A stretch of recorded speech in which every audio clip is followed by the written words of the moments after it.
5 anciens ministres de l'ancien régime pourraient être traduits devant la Haute Cour de justice.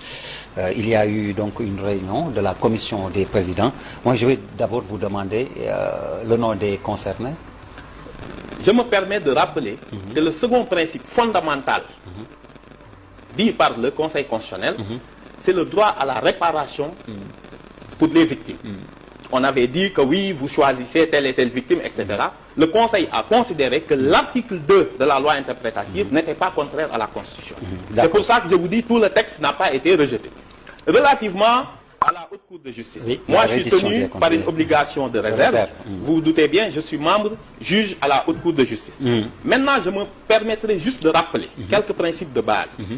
La Haute Cour de justice n'est pas une justice politique dans le sens d'une justice expéditive.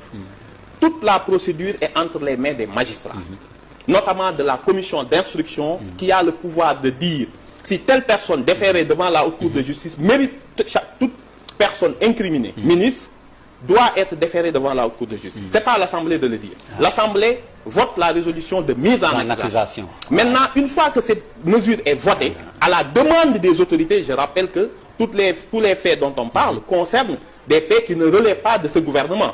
C'est des faits anciens, qui concernent peut-être le Covid et autres.